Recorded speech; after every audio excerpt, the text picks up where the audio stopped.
There is a free trick that every car manufacturer knows about. Manufacturers have known about it for over 20 years. They have never told a single owner. Every car on the road right now has a computer that is slowly, quietly taking away horsepower. Not because your engine is worn out, because the computer is programmed to get more conservative over time. The trick that reverses it costs nothing and takes 15 minutes. No tuner, no laptop, no mechanic. But manufacturers are actively making it harder to do on newer vehicles because a car that feels slow is a car that gets traded in. This video reveals what they buried. Welcome to We Are Auto Nerds. Your engine does not run on gasoline alone. It runs on math. Every single time your engine fires a cylinder, a computer is calculating exactly how much fuel to inject, exactly when to ignite it, and exactly how much air to let in. That computer is called the engine control unit. It controls everything. And here's the part most people never learn. That computer does not use the same math today that it used the day your car rolled off the assembly line. The factory programs your engine control unit with what engineers call a base map. Think of it as the original recipe. Engineers spent thousands of hours on a dynamometer dialing in the perfect fuel mixture, the perfect ignition timing, the perfect air-to-fuel ratio for every combination of RPM and throttle position your engine will ever see. That base map is designed to give you maximum power and maximum efficiency at the same time. It is your engine's factory potential. And for the first few thousand miles, that is exactly what you get. But then something changes. Your engine starts aging. Not failing, aging. Your air filter collects dust. Your spark plugs develop microscopic wear on the electrode gap. A thin film of oil vapor coats your airflow sensor. Carbon deposits build up on your intake valves, especially if you drive a direct injection engine. None of these things are broken. None of them trigger a warning light, but every single one of them changes how air, fuel, and spark interact inside your cylinders. So the computer, the engine control unit, adapts. It detects that combustion is not matching the expected output. It senses tiny misfires from worn plugs and pulls back ignition timing by a degree or two. It reads a contaminated airflow sensor that is underreporting actual airflow and adds extra fuel to compensate. It picks up a vibration signature from carbon-disrupted airflow and backs off timing another degree to protect against knock. Each individual adjustment is tiny. A percent here, a degree there. But they stack. Over 20,000, 40,000, 80,000 miles, those corrections accumulate into a measurable power deficit. You know what is wild about this? None of it happens overnight. You never feel a single moment where your car gets slower. It is like watching the hour hand on a clock. You cannot see it move, but one day you look up and realize an hour has passed. One day you merge onto the highway and think, this car used to feel quicker than this. And you are right, it did. Because the computer has been quietly rewriting its own playbook for years, and every revision is more conservative than the last. The system that does this has two layers. The first layer reacts in real time, adjusting fuel delivery multiple times per second based on what the exhaust oxygen sensors are reading. That layer resets every time you turn off the engine. It is temporary. The second layer is the one that matters. When the first layer consistently leans in one direction, say adding 5 or 8% more fuel on a regular basis, the computer moves that correction into permanent memory. It becomes the new normal. And that permanent memory stays active as long as your battery is connected. Even when the car is parked, even when the engine is off, even when you are asleep. Those stored corrections are called learned fuel trims. And they are only half the story. Your computer also stores learned ignition timing corrections. When the knock sensor detects even borderline detonation from carbon buildup or low-quality fuel, the computer pulls timing and remembers that it pulled timing. On some engines, the system can retard ignition by up to 12 degrees across accumulated correction cells. Every single degree of lost timing advance costs you torque.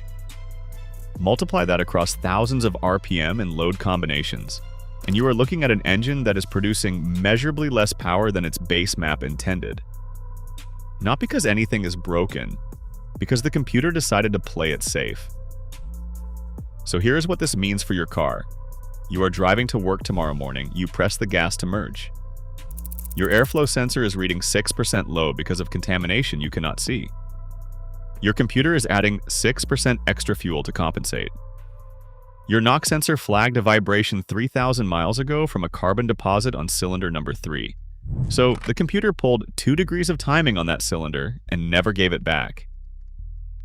Your spark plugs are firing a fraction of a millisecond less efficiently than they did when they were new. None of this shows up on your dashboard. No check engine light, no code. But your engine is making somewhere between 5 to 15 fewer horsepower than it made the day you bought it. Here's the part that makes me angry. Every manufacturer on the planet knows this is happening. They designed the system to work this way, and not a single one of them put a line in your owner's manual that says your engine's computer is going to slowly dethrottle your car over time. And here is what you can do about it. If you are still watching, you already know more about what your engine's computer is doing behind your back than most car owners will ever learn. Subscribe to We Are Auto Nerds and share this with anyone you know who has complained that their car feels slower than it used to. What comes next is the part the dealerships will never walk you through. Here's the test. It costs you nothing. It takes 60 seconds, and it will tell you exactly how much power your computer has taken away. You need a basic OBD2 scanner. You can buy one for $15, or you can borrow one from any auto parts store in the country for free. Plug it into the port under your dashboard, usually on the driver's side below the steering column. Pull up the live data screen and look for 2 values. The first is short-term fuel trim. The second is long-term fuel trim. Here is what healthy numbers look like. On a properly running engine with clean sensors and fresh plugs, both of those values should hover between plus or minus 5%. They will bounce around a little. That is normal. The computer is always making micro adjustments, but the center point should be close to 0. Now here's what a problem looks like. If your long-term fuel trim is sitting at plus 10, plus 12, plus 15%, your computer has permanently added that much extra fuel to compensate for something. Probably a dirty airflow sensor. If it is sitting at -8, -10, -12%, the computer is permanently pulling fuel, which usually means a restriction or a rich running condition from leaking injectors. Either way, those numbers represent horsepower. Your engine is leaving on the table. If you want to check timing corrections, you will need a slightly more advanced scanner that can read manufacturer-specific data. Look for knock retard or learned timing correction values. On a healthy engine, knock retard should be at 0, or very close to 0 during normal driving. If you are seeing 2 degrees, 4 degrees, or 6 degrees of learned retard, your engine is pulling timing to protect itself from a combustion problem that nobody told you existed. Let me show you something crazy. Everything I just described to you, the fuel trims, the timing corrections, the learned adaptations, all of it is documented in every manufacturer's own service manual. They know exactly what these values mean. They train their technicians to read them. They just never told you, the person who paid for the car, that you could check them yourself with a $15 tool from the internet. Now here's the free trick I mentioned at the very beginning of this video.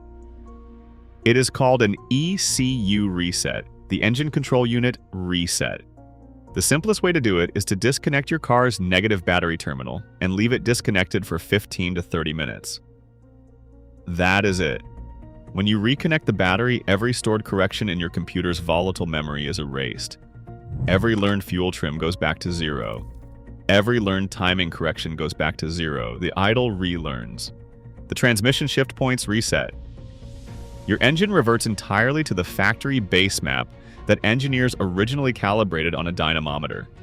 The same map your engine ran on the day it was brand new. The immediate effect is noticeable. Throttle response sharpens because the drive-by-wire system reverts to its more aggressive default calibration. Transmission shifts feel firmer and more decisive. Part throttle response feels more alive. Owners across every major forum, from Subaru to BMW to Honda to Ford, report the same thing. The car feels like it woke up. Now here is the critical part that separates this from a gimmick. If you just disconnect the battery and reconnect it without fixing anything, the computer will relearn all of those same conservative corrections within 50 to 200 miles. You will be right back where you started within a week or two. The reset is temporary if the underlying causes still exist. That is why the real trick is not just the reset, it is what you do right before the reset. Clean your mass airflow sensor with a $7 can of CRC MAF sensor cleaner. Replace your spark plugs. A set of 4 iridium plugs from NGK or Denso runs $28 to $60. Put in a fresh air filter for $15 to $25. Hit your throttle body with a $5 can of cleaner. Total cost for the full package is somewhere between $56 and $108 depending on your engine. Then disconnect the battery. When the computer relearns with clean sensors reporting accurate data and fresh plugs firing properly, your fuel trims settle near plus or minus 2% instead of plus or minus 12. Timing returns to factory advanced values because the knock sensor is not detecting combustion anomalies anymore. The power your engine was designed to make comes back, and this time it stays.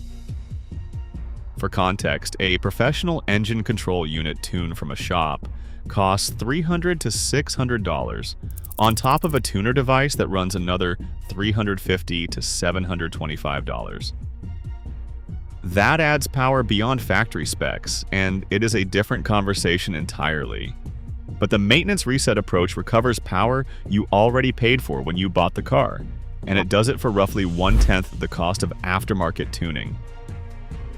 50 horsepower from a battery disconnect alone? On a perfectly maintained car, no. The realistic recovery range is 5 to 15 horsepower on a neglected engine, with the upper end reserved for turbocharged vehicles like the Subaru WRX, where the knock learning system is especially aggressive. But here's the thing. You combine that with the $60 maintenance package, and you are restoring every bit of factory-intended performance that has been quietly slipping away for 30, 40, 60,000 miles. That is not a gimmick. That is just smart ownership. Stay with me on this last part. I know I have been throwing a lot at you, but this is where it all comes together into something you can do this weekend. Here is the action plan. Every 15,000 miles, clean your mass airflow sensor. Every 30,000 miles, or sooner if your plugs are conventional copper, replace your spark plugs. Every 15,000 miles, swap in a fresh air filter. Every 30,000 miles, clean your throttle body. After any of these services, disconnect your negative battery terminal for 15 to 30 minutes, then reconnect it and drive normally for 50 to 100 miles while the computer relearns with clean data. The pro tip here is to combine all of these into one session. Do the spark plugs, the air filter, the mass airflow sensor cleaning, and the throttle body on the same afternoon. Then reset the engine control unit by reconnecting the battery terminal. That way the computer starts fresh with everything clean at once, and the relearned values will be as close to factory zero as your engine can achieve. One warning. If you drive a BMW built after 2002, a late model Mercedes, a newer Volkswagen or Audi, or any vehicle with an intelligent battery sensor, a simple battery disconnect may require a scan tool to re-register the battery afterward. Some newer Toyotas and Hondas store adaptations in non-volatile memory that survives a battery pull entirely. And on any vehicle, disconnecting the battery clears your emissions readiness monitors, which means if you have a smog test coming up, you will need 50 to 200 miles of driving before those monitors reset. Do not do this the day before an inspection. Your engine was built to make a specific amount of power. The computer is not the enemy. It is doing exactly what it was programmed to do, protecting your engine from the gradual effects of normal wear. The problem was never the computer. The problem was that nobody told you how to work with it instead of against it. $60 in maintenance and 15 minutes in your driveway. That is the difference between an engine that feels tired at 80,000 miles and one that still pulls like it did at 800. If this video saved you a trip to the dealership you did not need, subscribe to We Are Auto Nerds. We break down real mechanical knowledge every single week. No fluff, no filler, just the information the service industry charges you $300 an hour to learn the hard way. Share this with every car owner you know. Because the trick takes 15 minutes, but the knowledge behind it took the industry 20 years to bury. I will see you in the next one.